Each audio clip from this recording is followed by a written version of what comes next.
Welcome to the Real Film Nerds Podcast.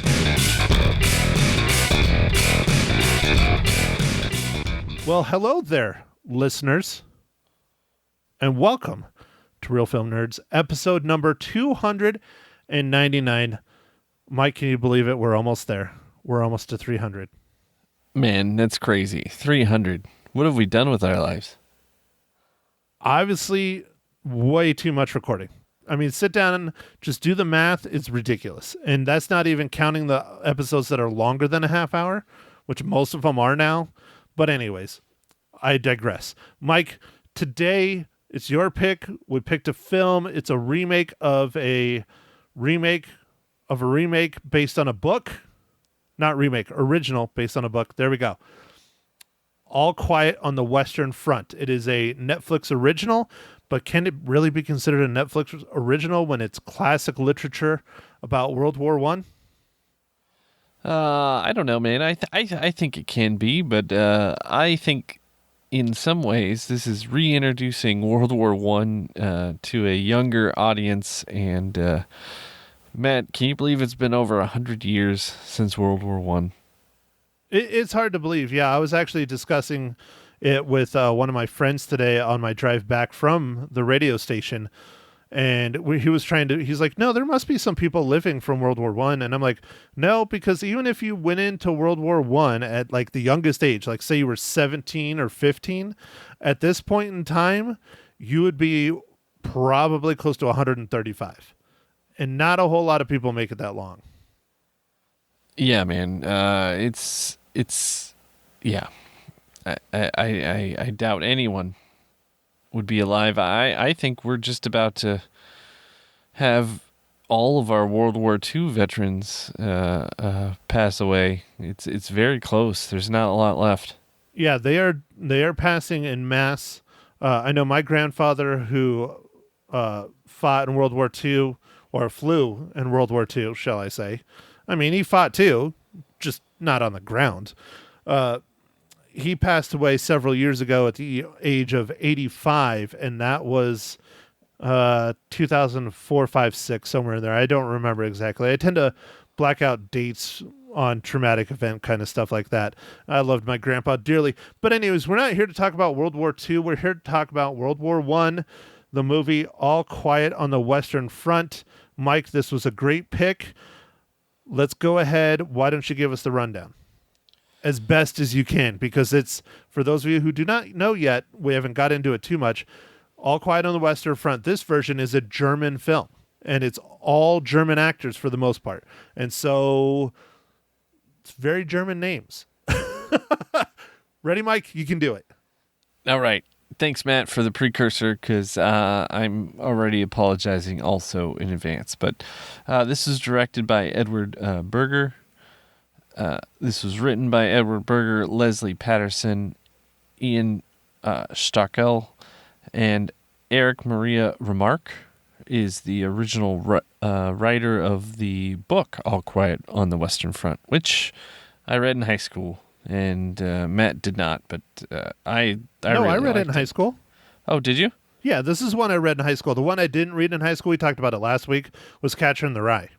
Ah, that's you the read one. Catcher in the Rye. I read the other one, Animal Farm. Okay, yep, all right. This movie is starring Felix Kammerer, Albrecht Schul, Eden Hasenvik, and Daniel Bruhl. And this movie's about a young German soldier's terrifying experiences and distress on the Western Front during World War I. Okay, Mike, so I'm sure we're going to talk about the film, the book, the other films, because we talked about it a little bit last week. I watched one of the films in high school after we read the book. I think it was the 79 version. I don't remember. It's been over 20 years. It was one of them. I don't think it was the 1930s version. Anyways, for those of you who do not know, All Quiet on the Western Front was written in 1929. It came out in January. It was such a big hit. Within a year, they had a film of it in 1930. just absolutely incredible that they cranked it out that fast. That's how good of a novel this is. That's why we're still reading it today, 100 years later in schools. It is propaganda. It is not a true story. It is based on the author's real life experiences in World War I, being a German soldier and being on the Western Front. But it is not like based. It's not like an autobiography or a biography. Like, it's snippets of his life. It's not, this person is not real. Like, the main character is not real. There are characters in the film that are real, like played by Daniel Bruhl. His name is Matthias Erzberger. He's a real person. He really did sign the treaty and everything that happened between Germany and France and the Allies. And anyways, we'll keep going. Mike, first impressions, this film, what do you think? Man, I really, really liked it. I thought it was very well done. I said it on the radio, and I stand by it. I think this is probably one of the best war movies ever made since Saving Private Ryan. Wow, man. Wow. There's a lot of really, really great war movies that have been made in that stretch, but nothing has impacted me as hard as Saving Private Ryan as this film has. I mean, it's just through and through, gut-wrenching. I mean, it's propaganda. It's, anti-war propaganda. And I don't know if there's ever been a World War I film this realistic, ever. It was very, very good. I don't know, man. Like, it was intense from the beginning. There's these little cutscenes in it that I really liked of trees. I don't know that I saw in the movie, but it just has this intensity to it, and it just keeps going. I watched this movie, Matt, like we talked about last week. I did watch the movie in German and subtitles English. How did you end up watching this? Mike, I did the exact same thing. It was 2 hours and I think 45 minutes of reading, but I think listening to it in its native tongue, native language, is a lot more meaningful than having it dubbed, because the dubbing probably would have driven me nuts. I'm sure it's pretty good, especially to today's standards, but when it doesn't match up, it just kind of drives me nuts. Ma Hinshaw cannot read subtitles, so she listened to it dubbed. She didn't have any complaints. She enjoyed the film very, very much as well. No, it was, I don't know, it was extremely realistic, Matt. On a story wise, I think the depth to this story is just amazing. Trying to think of something recent and kind of crazy. We actually have a recent World War I movie that we watched, 1917. But I feel like this was more all-inclusive story. I don't know. I feel like you got more out of this movie for the characters. And 1917 was awesome as well, but I don't know. I just feel like the development of our characters was better. I really, really enjoyed 1917. It's a very, very, very well done film, but I think calling it 1917 is probably not the best title for that film, because it takes place on one specific thing that happens, in multiple different angles. All Quiet on the Western Front, I think, would be more appropriate named after a year, because it spans a much longer time period. The 1917 is not. It's more based on the British as a whole at one area trying to get off the beach in France, where this is not. Oh, Yeah. hold on. I'm getting it mixed up with a different movie. Sorry. Oh, are you getting it mixed up with the World War II movie? Yes, I'm getting it mixed up with a World War II movie. Gosh dang it. Oh, man. Too Matt many needs war some movies. sleep. Matt needs some sleep. I need some sleep. I do. I did not sleep. I just think I slept 4 or 5 hours last night. So, but yes, no, 1917 was a very good movie. That one I think is more of almost like a buddy film in a lot of ways. It does span a little bit longer, but you only really get trench warfare in that movie at like the very end. This, you get trench warfare from the beginning to the end, and that's really kind of what World War One was. I mean, I like the addition of the airplanes in 1917. That was really cool. But if I had to pick between either one, dude, I think All Quiet on the Western Front is a much better film all around. Yeah, I think it does span more time. Like there's some time there with the different soldiers and some of the bonding stuff that goes on, and then trench warfare. Oh, this is really got it. I mean, as the movie states in the end, the Western Front moved inches. It was during the whole time of the war, it only changed by meters.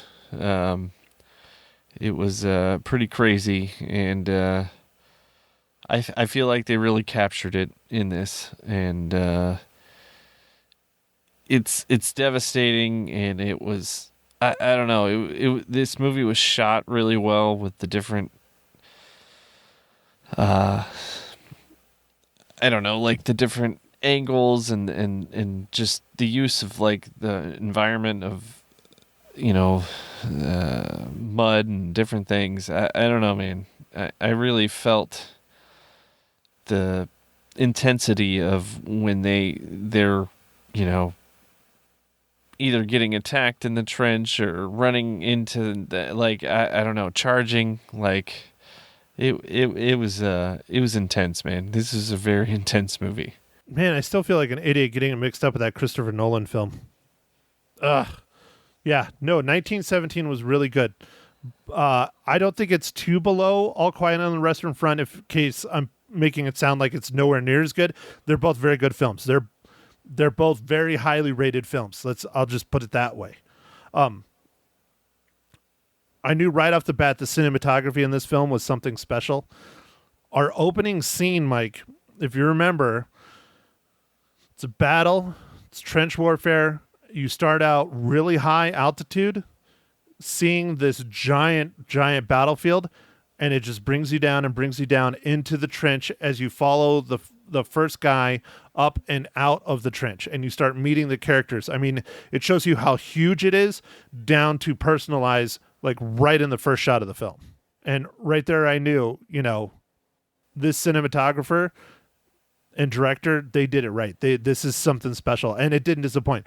The lighting from then on, the choice of angles, the choice of lenses. I mean, the cinematography is just, it's amazing. It really is very, very good on this. Yeah, man.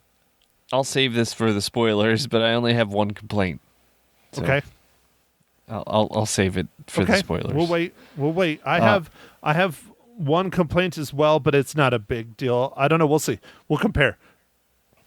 All right, Matt. Well, to get to that, why don't I ask you, Matt, what are you drinking this fine evening, morning, afternoon?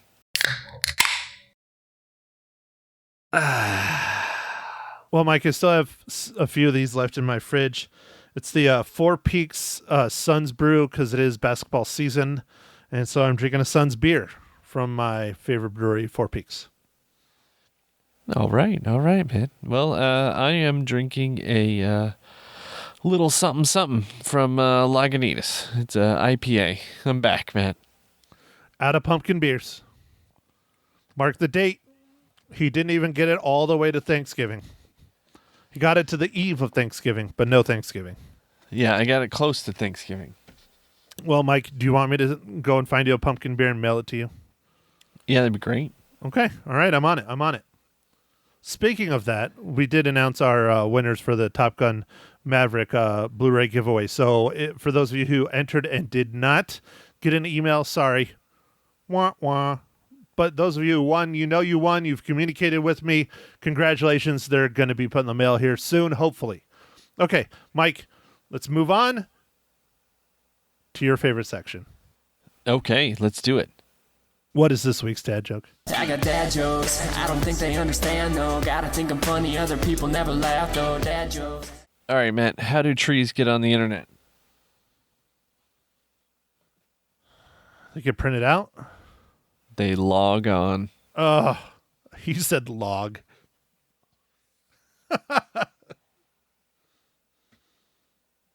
That one wasn't too bad. Nah, it was lame. It was lame, but it's okay. We'll let it slide. I see, now I'm speaking as there's two of me. I mean, I'm the size of two people, so I guess that counts. All right, Mike. This is an easy one. He's in the trailer. He's in the film. Real easy. But, Mike, how does All Quiet on the Western Front 2022 relate to the Marvel Cinematic Universe?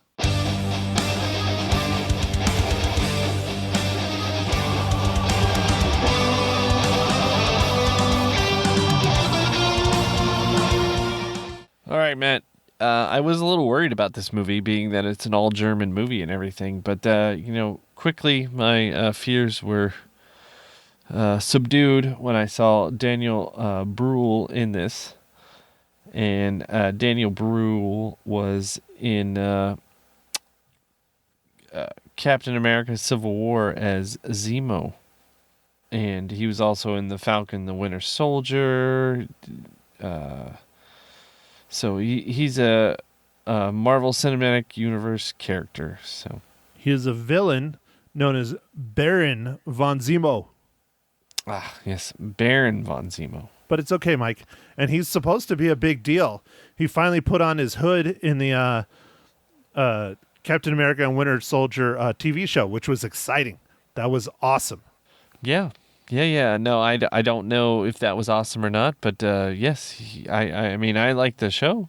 Well, but that's what Baron Zemo does. You hardly ever see his face. He always has on his purple hood. Oh, okay. Well, That's then, okay. Great. You're Great, not a great, super good. nerd, Mike. You're just a nerd, Yeah. not a Yeah, super yeah, nerd. I understand. Good.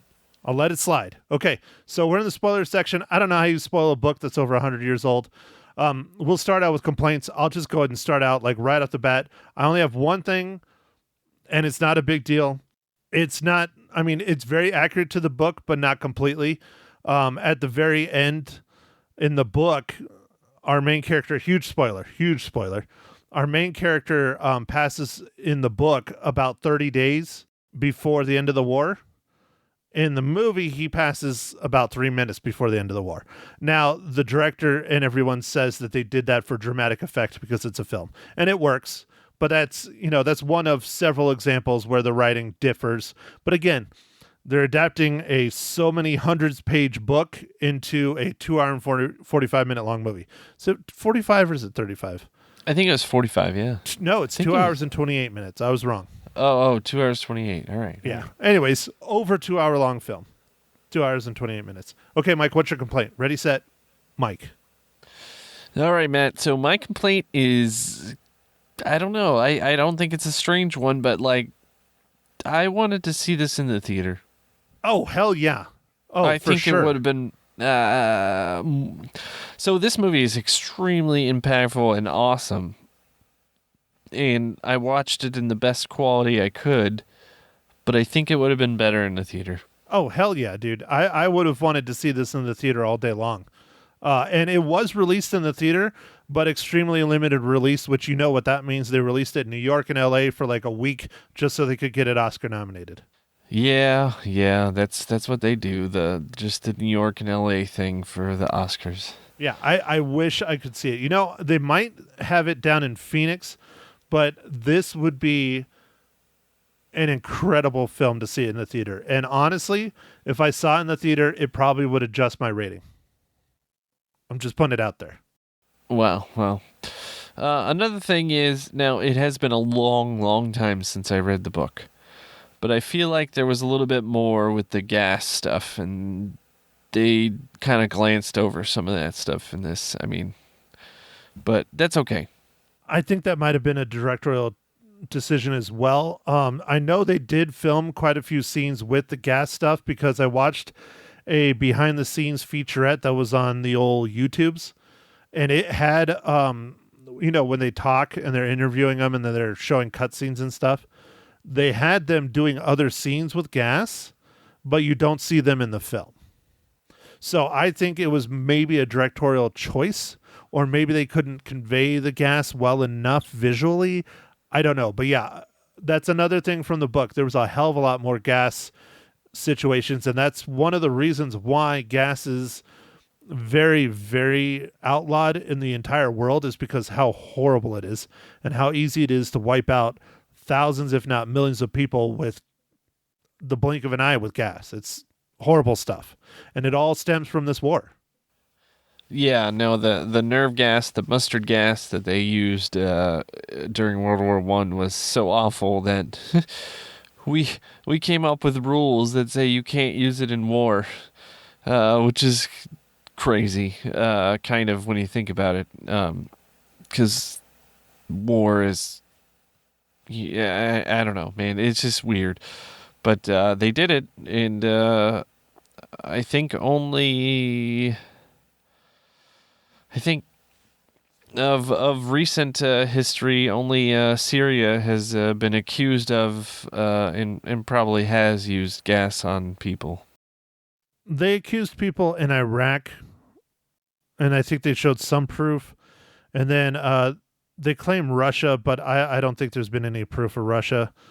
I know Russia keeps saying they're going to do it now, but yeah, so that's one thing that resulted from World War I was the Geneva Conventions. Yeah. Which is interesting because how do you put rules on war? But they did, and it's war. I mean, it's horrible. You're killing people in the name of a country, It's weird, man. It seems like an odd thing to be like, well, you can do this, but not that. Right.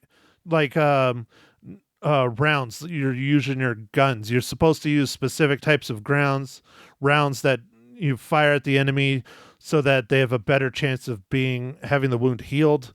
Like, you're not supposed to use like hollow points things. Yeah. You're supposed to use just normal rounds so they go, through and through. You're still shooting a gun at someone, God damn it, with the intention of killing them, Yeah. I mean, I guess, Matt, since we're in the spoiler scenes, one scene that was very impactful for me was the kind of montage of taking the bodies, taking their uniforms, and then sewing the holes, and then putting it back together, and then reissuing it. Yeah, that was horrible. And I can explain a lot of that. I am a student of history. I've loved history my whole life. I've read a few books on World War I, not a ton. I mostly studied World War II and Vietnam. But I've listened to quite a bit of stuff and studied a bunch of stuff on World War I. So as the war kept progressing, Germany is very landlocked in a lot of ways. They have some access to the ocean, but it's mostly landlocked. And so they were running out of supplies in general across the board. And this film conveys that right from the start. They didn't have uniforms. They didn't have enough uniforms. And they literally were taking them off of dead bodies, cleaning them up, and throwing them back on soldiers and sending them out there. The food situation was very, very true like that too. I don't know if the French really had that much food, but the French and the other side, was it the Triple Entente or the Triple? I don't remember. I get the two mixed up. Anyways, they had plenty of food and plenty of supplies. Like, their soldiers weren't starving. They were doing great, but they weren't starving. Literally, the German army was starving to death because they couldn't get supplies, especially towards the end of the war. And they convey that very well. There's that one scene where they're in the trenches and they get into the French trench and there's just food everywhere and they just go to town. They did, and I even applaud the actors, because in the beginning the actors are more I guess well fed, and then as the movie progresses, it definitely looks like our main stars are losing weight, and I don't know, some of it I think could be makeup, but it did seem like they got thinner. The actors were very dedicated in the behind the scenes I was watching. They wanted to make sure and represent their, ancestors well and right and correctly. It's fascinating because the main character spent 6 months training and studying World War II. He would go on a 10-kilometer run every day with like 30-pound pack on him to get used to the weight. So when he was running and doing all that stuff, it looked natural. Like, that's how dedicated these actors were to making this film right. Wow, that's great. I mean, it came off like I felt like these guys were soldiers. The one guy, he's half blind. One of his eyes is completely gone, and the other one, it works fine. He had a contact that he had to put in that would cover up his eye, make it look white like that. And he said when he would put that in, it was like he was blind because he could not see out of his, I think it was his left eye. And so he's like, people would have to help me, especially if we were shooting at night, so that I didn't fall and like break something because I literally couldn't see. Like, that's how dedicated these guys were. I mean, it's just absolutely amazing. Wow.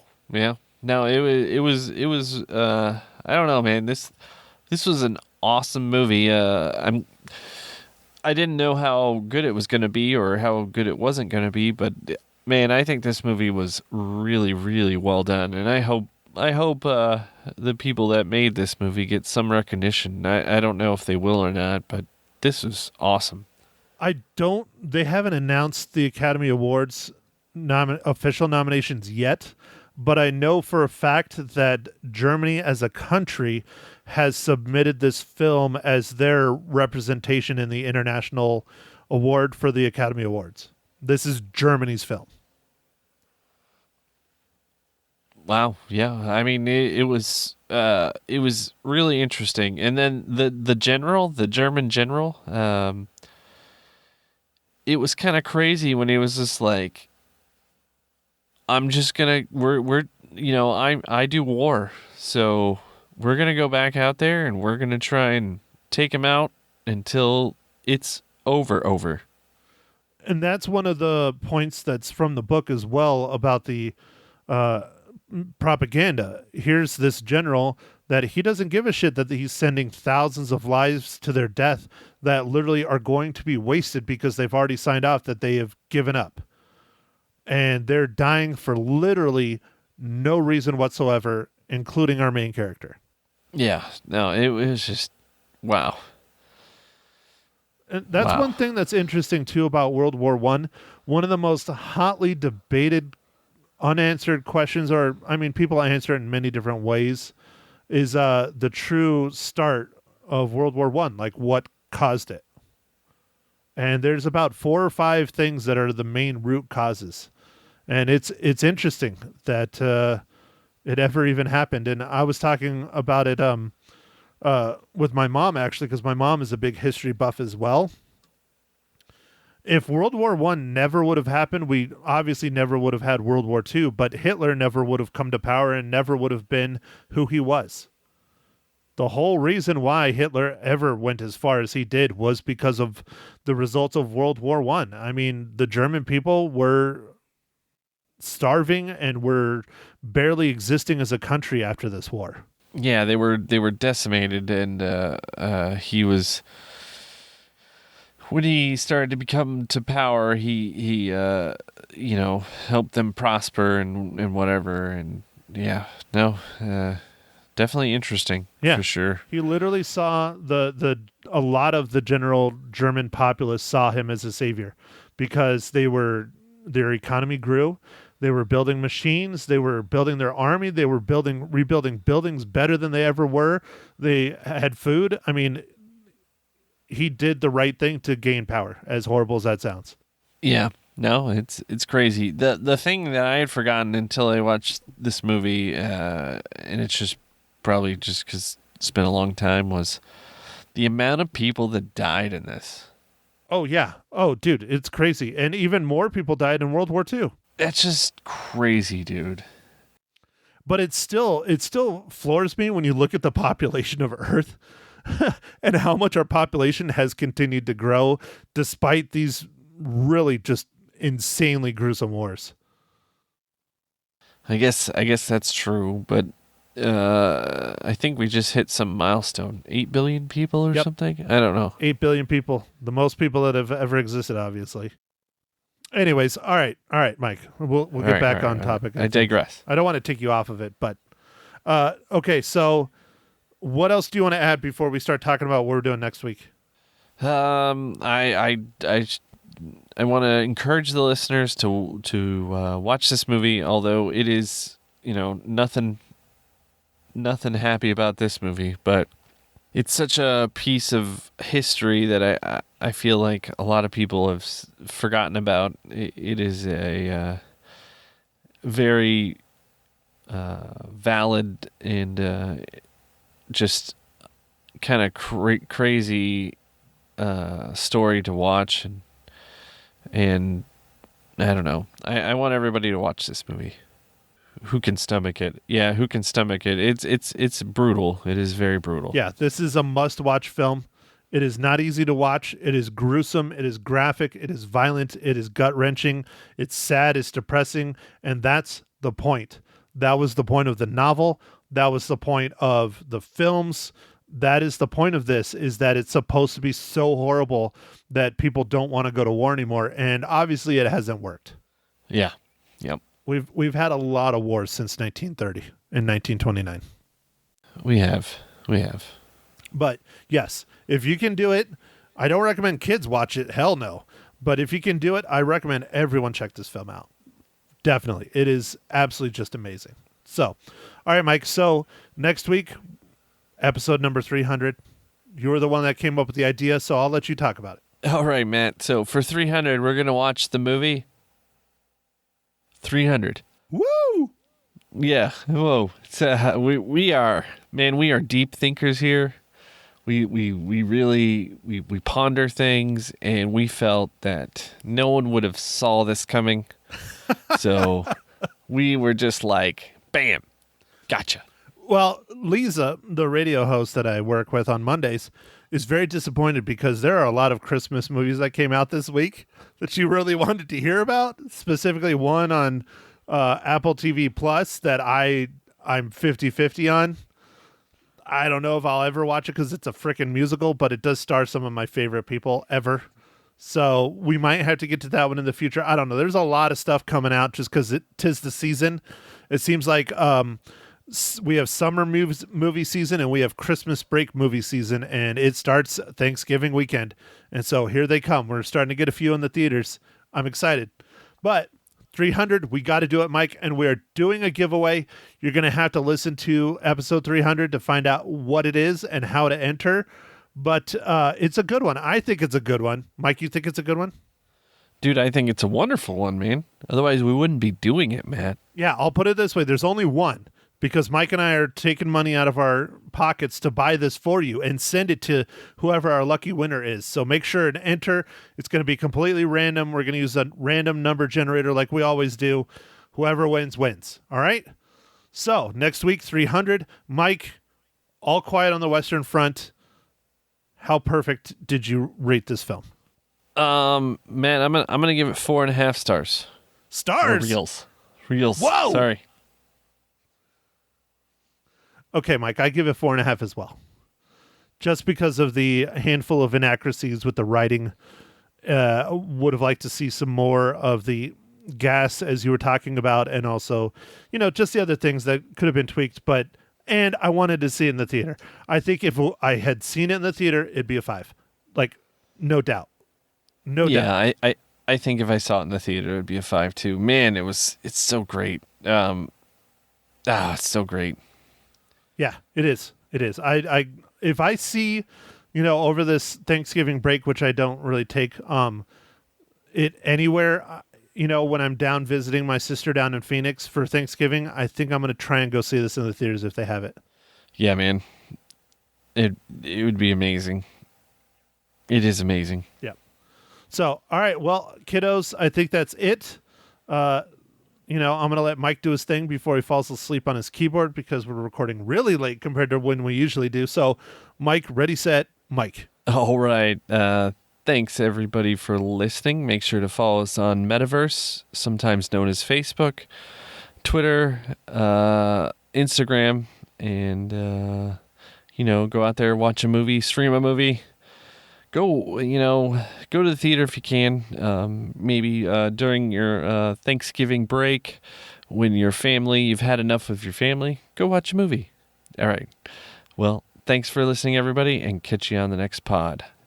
Episode 300, reviewing the movie 300. Thank you for listening to The Real Film Nerds. Now don't forget to follow us on Facebook, Twitter, and Instagram at Real Film Nerds. Now go out and catch a movie.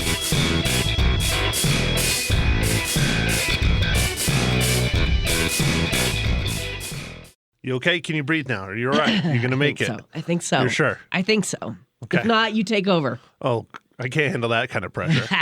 Matt Hinshaw in studio with me this morning on Magic 99.1 to talk about the new old movie, All Quiet on the Western Front. That makes sense, right? Sure. Yeah. Now that you have explained it to me, it makes a lot more sense. Several times. Yep. I had to explain it several times. It's kind of like a remake. I mean, it's an old book.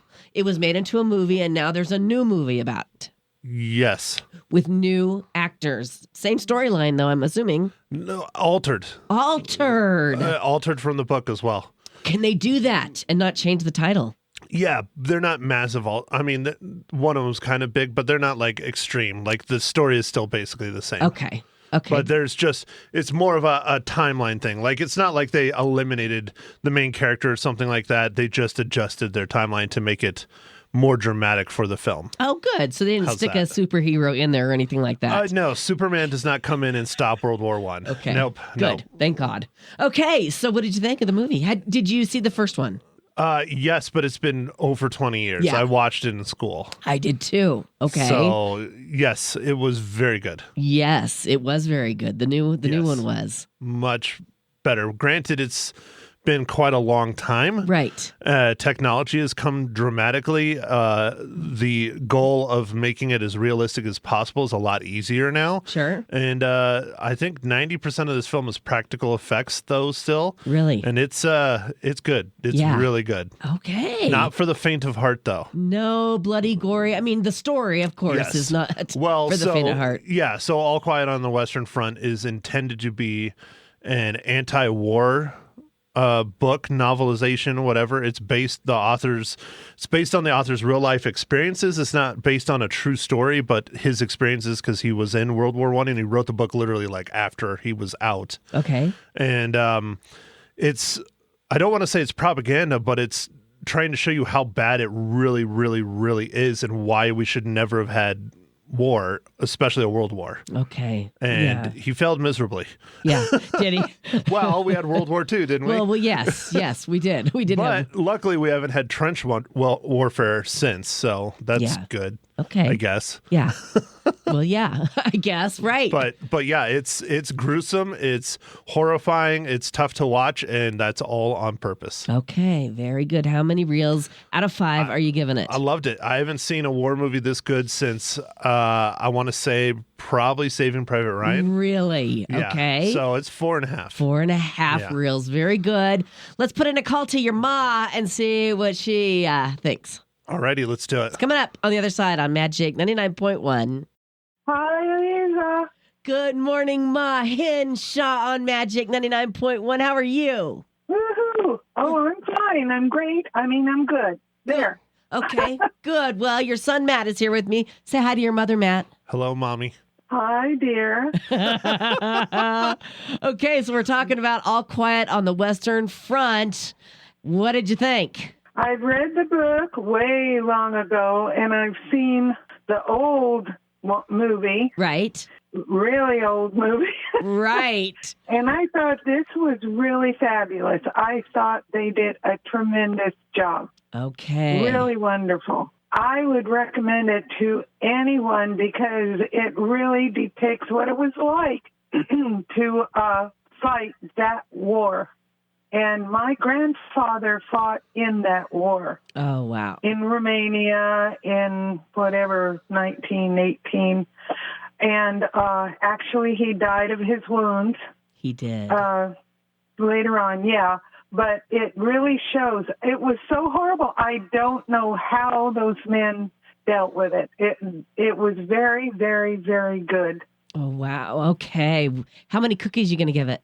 Ooh, I'll give it 5. 5 cookies. Matt gave it 4.5 reels. So you guys are on the same page. It looks like 93% of Google users liked the movie. So yeah, what a great recommendation. I think we should all watch it. Not only because it's a part of history, but it was well done. Yeah.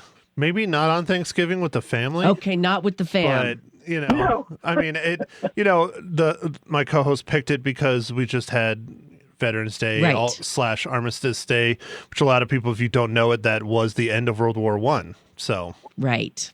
Good reason to watch that movie. yep. Wonderful. Ma, thanks for checking in with us this morning. On Magic 99.1. Happy Thanksgiving, sweetie. Have a great day. Happy Thanksgiving. Thank you. Bye. Bye-bye. So are you going to watch something a little lighter for next week? Oh, heck no. Come on. So we have a special podcast for next week. What? So it is our 300th episode. Holy smokes.